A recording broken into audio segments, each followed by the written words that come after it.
speak now to Dr. Husam Zomlot, who's the ambassador and head of the Palestinian mission to the UK. Ambassador, thank you very much for your time as well. Your thoughts today on the news that Saeb Erekat has died, and how you would sum up his role in Middle East peace negotiations for several decades.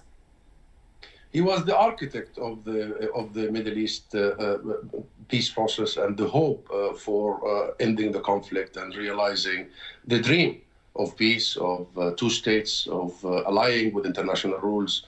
Today is really a sad day. Sad day, of course, for his immediate family, the small family. Sad day for Palestine. Sad day for all our international friends who have hoped for a successful peace agreement.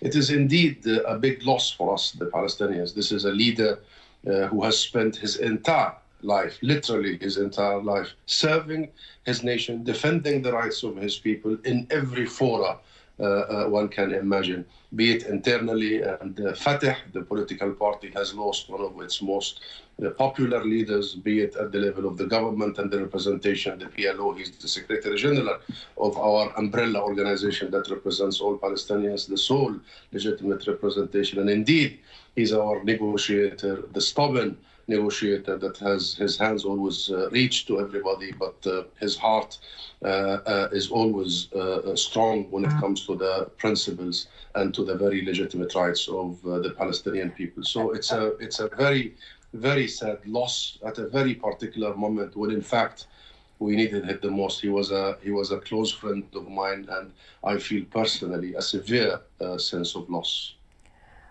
Our Middle East correspondent a few minutes ago was saying that Mr. Erekat was very much emblematic of a generation of leaders who had very strong ambitions for Palestinian statehood, for a two-state solution. And obviously relations with Israel had been at, well, a pretty big low, hadn't they, recently?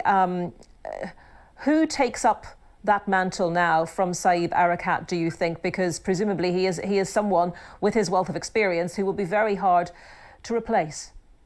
Yes, indeed. He will be very hard to replace. This is not just about the position or the duties he used to carry. It's about the person and the belief in him, the commitment, the energy. I mean, he had an endless energy.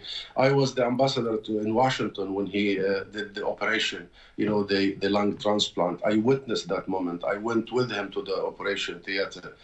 I saw in him that fighter. He never gives up, and it will be really, truly difficult to replace him. But in the end, Palestine is a vivid, living nation, and we will have many generations who would take up that flame and continue our march towards freedom and realize the dreams and the ambitions and the objectives and the goals of Dr. Erekat, the many decades he have put really in that fight. So there will be people who will carry on. However, Saeb Erekat, the person Saeb Erekat, the leader Saeb Erekat, the official Saeb Erekat, the peacemaker Saeb Erekat, the freedom fighter, will be missed for many years to come. Ambassador, thank you very much. Ambassador Husam Zomlot, head of the Palestinian mission to the UK. Thank you for your time today.